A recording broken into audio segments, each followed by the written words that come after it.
NCERT science class 10th chapter 2। Chapter का नाम है अम्ल क्षारक एवं लवण। आइए वीडियो को हम आगे बढ़ाते हैं। टू दी पॉइंट NCERT का नोट्स है। पहला है कि जल का pH मान 7 है। क्योंकि जल हमेशा 7 होता है, तो जल का pH मान 7 है। यह याद करने का ट्रिक हुआ। जठर रस का pH मान लगभग 1.2 होता है। नींबू रस का pH मान 2.2 होता है। याद कैसे रखेंगे? क्योंकि नींबू में 2 अक्षर है, तो 2.2 इसका pH मान हुआ। मिल्क ऑफ मैग्नीशिया का pH मान 10 होता है। सोडियम हाइड्रोक्साइड का pH मान 14 होता है। सोडियम हाइड्रोक्साइड के pH मान 14 होता है क्योंकि इससे ज़्यादा किसी का pH मान नहीं है। सबसे लास्ट सोडियम हाइड्रोक्साइड का ही है। याद करने के लिए माइंड में रखेंगे कि सोडियम हाइड्रोक्साइड का pH मान 14 है। सबसे ज़्यादा सोडियम हाइड्रोक्साइड का ही pH मान होता है। रक्त का pH मान 7.4 होता है। जल का pH मान 7 होता है। 7 से 0.4 ज़्यादा होता है। रक्त का pH मान 7.4 होता है। संतरा में कौन सा अम्ल? संतरा और नींबू में सिट्रिक अम्ल होता है। सिरका में एसिटिक अम्ल होता है। मैथिल ऑरेंज, जिसे मिथाइल ऑरेंज कहते हैं, एवं फिनोल्फथेलिन में दो कृत्रिम सूचक है। ये 2 कृत्रिम सूचक है। कौन? मैथिल ऑरेंज और फिनोल्फथेलिन। हल्दी या लिटमस प्राकृतिक सूचक है। वेनिला, प्याज एवं लौंग एक गंधीय सूचक है। अम्ल एवं क्षारक अभिक्रिया करके लवण तथा जल देता है, जिसे उदासीनीकरण अभिक्रिया कहते हैं। श्वेत कपड़े पर लगे सब्जी का पीले दाग को क्षारकीय साबुन रगड़ते हैं तो उसका रंग भूरा लाल हो जाता है, लेकिन कपड़े को अत्यधिक जल से धोने पर उसका रंग पुनः कैसा हो जाता है? तो पीला हो जाता है। जल में घुलनशील क्षारक को क्षार कहते हैं। हाइड्रोनियम आयन की सांद्रता जितनी अधिक होती है उसका pH उतना ही कम होता है। यानी हाइड्रोनियम आयन की सांद्रता जितनी अधिक होती है उसका pH उतना ही कम होता है। मतलब कि रक्त का pH मान रक्त तो क्षारीय में आ गया। जैसे कि नींबू रस का pH मान 2.2 होता है और मूत्र का pH मान 6 होता है। तो कौन सा इसमें ज़्यादा अम्लीय होगा? तो नींबू ज़्यादा अम्लीय होगा क्योंकि इस आयन में जिसका pH मान जितना कम होता है वह उतना ही अधिक अम्लीय होता है। शुक्र का वायुमंडल सल्फ्यूरिक अम्ल के मोटे श्वेत एवं पीले बादलों से बना होता है। नेटल के डंकनुमा बॉल से मेथनोइक अम्ल का आगे देखते हैं क्या है। मेथनोइक अम्ल का स्राव होता है, जिसे छूने पर दर्द जैसा अनुभव होता है। इसके इलाज डॉक पौधे के पत्ती को रगड़कर करते हैं। यानी अगर दर्द जैसा अनुभव होगा तो डॉक पौधे के पत्ती को रगड़ेंगे तो इससे राहत महसूस होगा। आइए नेक्स्ट पॉइंट क्या है कि परवल अम्ल प्लस परवल क्षार का pH मान 7 होता है और यह किस प्रकृति के? तो उदासीन होता है। परवल अम्ल प्लस दुर्बल क्षार का pH मान 7 से कम अम्लीय होता है। क्योंकि अम्ल परवल है तो परवल जो है मजबूत जो है उसका क्वालिटी विलयन में देखने को मिलेगा, तो 7 से कम होगा, यह अम्लीय होगा। परवल क्षारक प्लस दुर्बल अम्ल, तो परवल क्षार है इस बार, तो विलयन में क्षारकीय गुण ज़्यादा दिखने को मिलेगा, तो इसका pH मान 7 से अधिक होगा। विलयन कैसा होगा? क्षारकीय होगा। H प्लस आयन अम्लीय होता है जबकि OH माइनस आयन क्षारकीय होता है। जब अम्ल या क्षार किसी धातु से अभिक्रिया करता है तो हाइड्रोजन गैस लवण का निर्माण होता है।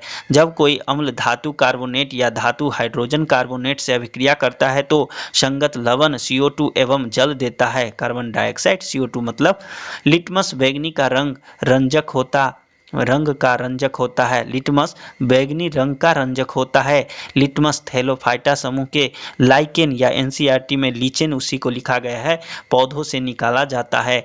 धात्विक ऑक्साइड को क्षारकीय ऑक्साइड कहते हैं और धात्विक ऑक्साइड को अम्लीय ऑक्साइड कहते हैं। अ से अधात्विक और अ से अम्लीय। अधात्विक ऑक्साइड को अम्लीय ऑक्साइड कहते हैं। हाइड्रोजन युक्त सभी यौगिक अम्लीय होते हैं। अम्ल में जल को मिलाना चाहिए, न कि जल को अम्ल में मिलाना चाहिए। हाइड्रोजन आयन की सांद्रता ज्ञात करने के लिए एक स्केल विकसित किया गया है जिसे पीएच स्केल कहते हैं। पीएच स्केल 0 to 14 यानी 0 से लेकर के 14 के बीच में होता है। 14 से ज़्यादा होगा न 0 से कम होगा, इसी के बीच में पीएच मान होगा। तो बताइए कि सबसे अधिक किसका पीएच मान है? तो सबसे अधिक सोडियम हाइड्रोक्साइड का पीएच मान है, जिसे उस कितना है तो 14 है। और सबसे किसका कम है? तो सबसे कम पीएच मान जो 1.4 लगभग 1.2 होता है। किसका? आप लोग कमेंट करके वीडियो में बताएंगे कि सबसे कम किसका पीएच मान है। पीएच में पी सूचक है पुषांश, पी को ही पुषांश कहते हैं, जिसका अर्थ शक्ति होता है। जल की अस्थायी कठोरता को दूर किया जाता है धोने के सोडा या सोडियम कार्बोनेट, धोवन सोडा Na2CO3 10H2O। अब 10H2O यानी 10 बाल्टीन पानी होगा तो क्या होगा? धोने का काम आएगा, जिसे धोवन सोडा कहेंगे। और धोने के सोडा का केमिकल नेम जो है सोडियम कार्बोनेट होता है। हमारा शरीर 7.0 से 7.8 पीएच परास के बीच में कार्य करता है, क्योंकि जल का पीएच मान 7 है और रक्त का पीएच मान 7.4 है। तो इसी बीच में हमारा शरीर जीवित रहता है, कार्य करता है। अगर कभी एग्जाम में दे कि हमारा शरीर किस पीएच परास के बीच में कार्य करता है, तो 7.0 से 7.8 के बीच में कार्य करता है, क्योंकि जल का पीएच मान 7 है और रक्त का पीएच मान 7.4 होता है। 7.6 से कम अगर पीएच मान है वर्षा जल का तो वह अम्लीय वर्षा होता है। याद कैसे रखेंगे? तो इसका ट्रिक है कि 5-6 दिन से वर्षा हो रहा है। 5.6 यानी 5.6 दिन से वर्षा लगातार हो रही है। इससे कम अगर पीएच मान है वर्षा जल का तो वह अम्लीय वर्षा की श्रेणी में रखा जाएगा। पेट की अम्लीयता को दूर करने के लिए मिल्क ऑफ मैग्नीशियम हाइड्रोक्साइड का उपयोग किया जाता है, जिसे इसका केमिकल फार्मूला है MgOH का होल ट्वाइस। पीएच मान 5.5 से कम होने पर दांतों का क्षय प्रारंभ हो जाता है। याद कैसे रखेंगे? तो बीच से पॉइंट भूल जाएंगे।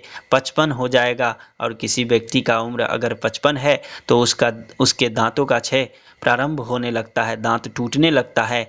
अगर बीच में पॉइंट देंगे तो 5.5 हो जाएगा। इसे हम याद रखेंगे कि अगर मुंह का पीएच मान 5.5 से कम होने पर दांतों का क्षय प्रारंभ हो जाता है। दांतों का एनामेल दंत वलक कैल्शियम हाइड्रोक्सीपेटाइट कैल्शियम फॉस्फेट का क्रिस्टलीय रूप से बना होता है। डंक मारे गए अंग में बेकिंग सोडा जैसे दुर्बल क्षारक का उपयोग करते हैं। नीटल के डंक वाले बॉल मेथनोइक अम्ल छोड़ जाते हैं। शुष्क बुझा हुआ चूना CaOH का हल्टवाइस तथा विरंजक चूर्ण को CaOCl2 से दर्शाया जाता है। विरंजक चूर्ण का उपयोग कहाँ कहाँ है? तो वस्त्र उद्योग में, कागज के फैक्ट्री में, लॉन्ड्री को साफ करने में तथा कपड़ों के विरंजन में, कई रासायनिक उद्योग में भी विरंजक चूर्ण का उपयोग किया जाता है। पीने वाले जल को जीवाणुओं से मुक्त करने के लिए सोडियम बाइकार्बोनेट, खाने का सोडा उसे ही कहते हैं, NaSCO3 फार्मूला केमिकल फार्मूला होता है। बेकिंग सोडा का रासायनिक नाम सोडियम हाइड्रोजन कार्बोनेट NaSCO3 होता है। सोडियम हाइड्रोजन कार्बोनेट या सोडियम बाइकार्बोनेट, खाने के बाद हम लोग क्या बोलते हैं? बाई। अगर खाने के बाद कोई घर से जाने लगे अतिथि या मेहमान, उसे बाई बोलते हैं। तो सोडियम बाइकार्बोनेट लगा रहे तो समझेंगे कि खाने के सोडा का रासायनिक नाम है, जिसका केमिकल फार्मूला रासायनिक फार्मूला NaSCO3 होता है। आइए नेक्स्ट क्या है देखते हैं। आगे है कि बेकिंग पाउडर बेकिंग सोडा जिसे बोलते हैं सोडियम हाइड्रोजन कार्बोनेट एवं टार्टरिक अम्ल का मिश्रण है। सोडियम हाइड्रोजन कार्बोनेट एक एंटासिड है। एंटासिड मतलब जो एसिड नहीं है, एंटासिड। यह क्षारीय है। जब ये एसिड नहीं है, अम्लीय नहीं है, तो क्या है? यह क्षारीय है। बेकिंग सोडा का उपयोग सोडा अम्ल अग्निशामक में भी किया जाता है। जलीय कॉपर सल्फेट का रासायनिक सूत्र CuSO4 5H2O होता है। जलीय कॉपर सल्फेट का रासायनिक सूत्र CuSO4 5H2O होता है। जिप्सम का रासायनिक सूत्र CaSO4 2H2O होता है। Plaster of Paris calcium sulphate अर्ध हाइड्रेट या hemi hydrate CaSO4 half H2O से इसे दर्शाया जाता है। इसे प्लास्टर ऑफ पेरिस कहते हैं। अम्ल या क्षार को जल के साथ मिश्रित करना अत्यंत ऊष्माक्षेपी अभिक्रिया है। यानी अम्ल या क्षार को जल के साथ अगर मिश्रित करेंगे, मिलाएंगे तो ऊष्मा छोड़ेगा, उसे ही ऊष्माक्षेपी अभिक्रिया कहते हैं। अम्ल एवं क्षारक एक दूसरे के प्रभाव को समाप्त कर देता है। यानी अम्ल और क्षार को एक दूसरे में मिश्रित करेंगे तो ना अम्लीय होगा ना क्षारीय होगा, यह दोनों एक दूसरे के प्रभाव को समाप्त करके उदासीन विलयन बनाता है। NaOH पोटेशियम हाइड्रोक्साइड एक क्षारक है। NaOH potassium hydroxide. आगे हम देखेंगे कि कौन क्षारक है और कौन अम्लीय है। HCl हाइड्रोक्लोरिक एक अम्ल है। मैथिल ऑरेंज फिनोल्फ्थेलिन एक कृत्रिम सूचक है। लिटमस हल्दी, लाल पत्ता गोभी, हाइड्रोजेनिया पिटूनिया देखिए क्या है, पिटूनिया एवं जेरानियम फूलों की रंगीन पंखुड़ियाँ प्राकृतिक सूचक है। लिटमस ना तो अम्लीय होता है ना क्षारीय होता है। अम्ल कौन कौन से हैं, कैसे पहचानेंगे? तो हाइड्रोक्लोरिक अम्ल नाम से ही स्पष्ट है, यह क्या है तो अम्लीय हैं। लेकिन एग्जाम में हाइड्रोक्लोरिक अम्ल न दे करके इसका केमिकल रासायनिक फार्मूला देता है HCl दे देगा तो हम याद रखेंगे कि यह हाइड्रोक्लोरिक अम्ल है। H2SO4 देगा, हम याद रखेंगे यह सल्फ्यूरिक अम्ल है।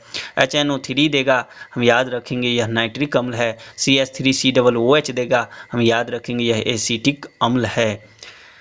देखिए जिसके लास्ट में OH रहे तो यह क्या होगा, यह क्षारकीय होगा। जिसके लास्ट में OH लगे, लेकिन डबल OH लगा है तो क्या है, एसिटिक अम्ल हो जाएगा। CH3COOH है तो क्या होगा, यह एसिटिक अम्ल है। लेकिन जिसमें सिंगल OH लगा रहे वह क्या होगा, क्षारीय होगा। जैसे सोडियम हाइड्रोक्साइड NaOH क्षारीय होगा। हाइड्रोक्साइड जिसमें रहे वह क्षारीय होगा। आइए आगे देखते हैं कि कौन कौन क्षारीय हैं। क्षार निम्नलिखित, जैसे कैल्शियम हाइड्रोक्साइड CaOH का होल ट्वाइस लास्ट में OH है तो यह क्या है, क्षारीय है। पोटेशियम हाइड्रोक्साइड नाम से स्पष्ट है, लेकिन पोटेशियम हाइड्रोक्साइड न दे करके KOH रहेगा, लास्ट में OH है तो यह भी क्या है, क्षारीय है। मैग्नीशियम हाइड्रोक्साइड MgOH के होल ट्वाइस लास्ट में OH है तो यह भी क्या है, क्षारीय है। अमोनियम हाइड्रोक्साइड NH4OH यह भी लास्ट में OH है, इसमें भी तो यह भी क्या है, क्षारीय है। जब फिनोल्फ्थेलिन को अम्ल में डाला जाता है तो क्या होता है, विलयन का रंग रंगहीन हो जाता है। जब फिनोल्फ्थेलिन को क्षार में डाला जाता है तो विलयन गुलाबी पिंक हो जाता है। मैथिल ऑरेंज को अम्ल में डालते हैं तो विलयन लाल हो जाता है, जबकि क्षार में डालते हैं तो विलयन पीला हो जाता है। NCERT में तो यही दिया गया था, लेकिन लूसेंट में कुछ और है, आप लोग देख लीजिएगा। हमें लगता है NCERT का ही वैलिड होगा। हाइड्रोजन से भरे साबुन के बुलबुले को मोमबत्ती से जलाने पर फटफट की ध्वनि के साथ हाइड्रोजन गैस का दहन होता है। जब सोडियम कार्बोनेट में अम्ल HCl डाला जाता है तो CO2 गैस निकलता है, कार्बन डाइऑक्साइड गैस निकलता है। चूना पत्थर जिसे लाइम स्टोन बोलते हैं, खड़िया चौक जिसे बोलते हैं, एवं संगमरमर मार्बल जिसे बोलते हैं, कैल्शियम कार्बोनेट के विविध रूप है। यानी ये सभी कैल्शियम कार्बोनेट के विविध रूप है। जब सोडियम हाइड्रोक्साइड NaOH घोल में फिनोल्फ्थेलिन डाला जाए तो विलयन पिंक गुलाबी हो जाता है, तथा इसी विलयन में जब HCl डाला जाए तो यह रंगहीन हो जाता है तथा लवण और जल देता है, जिसे उदासीनीकरण अभिक्रिया कहते हैं। यह उदासीनीकरण अभिक्रिया BPSC टायर 2 में पूछा गया था। फिर नेक्स्ट है कि विरंजक चूर्ण CaCO2 से विरंजक चूर्ण को CaOCl2 से दर्शाया जाता है। शुष्क बुझा चूना CaOH का होल ट्वाइस के नाम से दर्शाया जाता है। यानी शुष्क बुझा हुआ चूना का केमिकल फार्मूला CaOH का होल ट्वाइस है। जब कॉपर ऑक्साइड के अल्प मात्रा में HCl डाल देते हैं तो विलयन का रंग नीला हरा हो जाता है। जल और अम्ल का विलयन विद्युत का चालन करते हैं। यानी जल और अम्ल का जब मिश्रण होगा, विलयन बना रहेगा तो वह विद्युत का चालन करता है। साधारण पानी या पानी में ग्लूकोज एवं अल्कोहल डालने पर विद्युत का प्रवाह नहीं होता है। यानी साधारण पानी है या पानी में ग्लूकोज या अल्कोहल डालने पर विद्युत का क्या होगा, प्रवाह नहीं होगा। याद रखेंगे कि साधारण पानी में विद्युत का प्रवाह नहीं होगा, पानी में ग्लूकोज एवं अल्कोहल डालने पर भी विद्युत का प्रवाह नहीं होगा। केवल अम्ल एवं क्षार यानी बिना पानी के विद्युत प्रवाह नहीं होता है। यह भी याद रखेंगे कि वो केवल बिना पानी मिला हुआ अम्ल या क्षार होगा, उसमें भी विद्युत का प्रवाह नहीं होगा।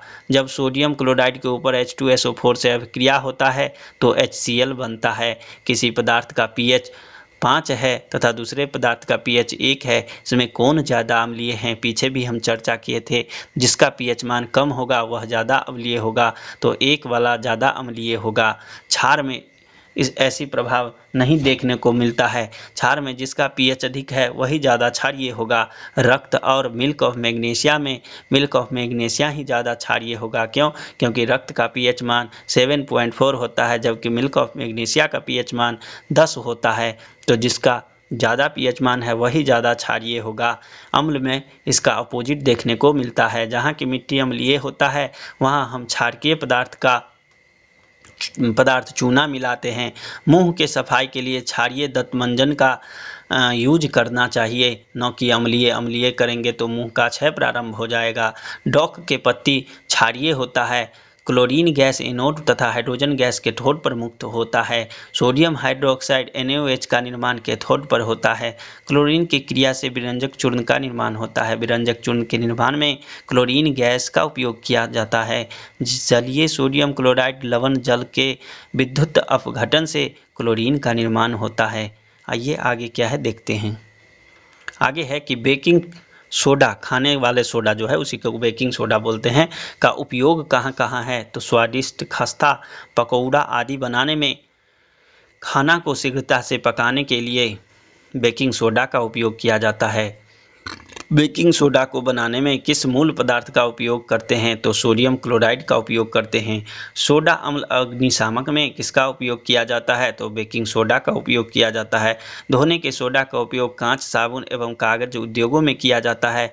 बोरेक्स एवं सोडियम यौगिक के उत्पादन में भी धोने के सोडा का उपयोग किया जाता है।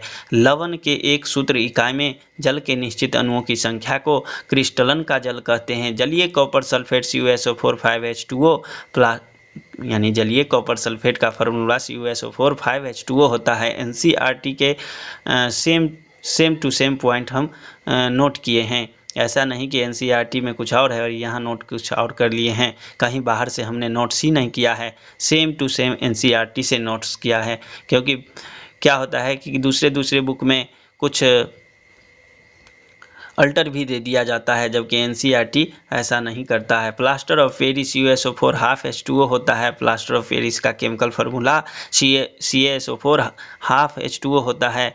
जिप्सम को 373 केल्विन पर गर्म करके बनाया जाता है। क्या? Plaster of Paris. Plaster of Paris का उपयोग कहाँ कहाँ है? टूटी हुई हड्डियों को जोड़ने में, मूर्ति बनाने में, खिलौना बनाने में, सजावट सामान एवं सतह को चिकना बनाने में। प्लास्टर ऑफ पेरिस सफ़ेद चूर्ण है, पाउडर है। इसमें जल मिलाने पर यह ठोस बन जाता है, तभी तो इसे प्लास्टर करने में काम किया जाता है।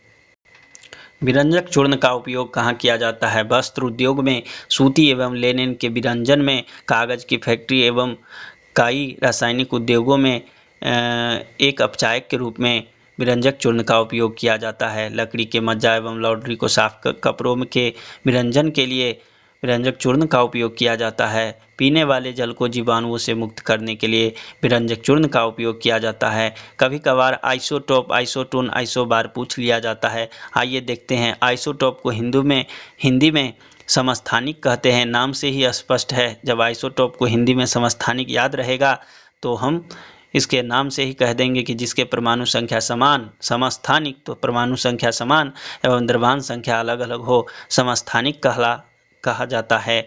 आइसोटोप दे देगा समस्थानिक न दे करके ऑप्शन में, क्योंकि उसको पता है कि समस्थानिक देंगे तो नाम से ही स्पष्ट हो जाएगा, तो वो आंसर में आइसोटोप दे देंगे। हमको याद रखना है कि आइसोटोप को ही हिंदी में समस्थानिक कहते हैं।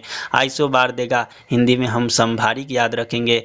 जिनके परमाणु द्रव्यमान संख्या समान लेकिन परमाणु क्रमांक संख्या भिन्न भिन्न हो, समभारिक कहलाएगा। समभारिक समान भार वाला। आइसोटोन समन्यूट्रॉनिक जिसमें न्यूट्रॉनों की संख्या समान एवं प्रोटॉनों की संख्या अलग अलग हो, समन्यूट्रॉनिक कहलाएगा। तो दोस्तों यह NCERT class science, NCERT class 10th science का नोट्स है। किसी भी competitive exam and board exam के लिए बेहद ही हेल्पफुल है। आप देखें, आपके समयों का बचत होगा, क्योंकि आप बुक पढ़िएगा तो बेहद ही लंबा है। मैंने बुक पढ़ के 2 बार 3 बार 4 बार उसे शॉर्ट करके इस नोट्स को बनाया है, आपके समय को मद्देनज़र रखते हुए, क्योंकि समय बचेगा तभी स्टूडेंट अदर सब्जेक्ट का भी देख पाएगा। धन्यवाद। वीडियो को लाइक करें, शेयर करें, सब्सक्राइब करें। धन्यवाद।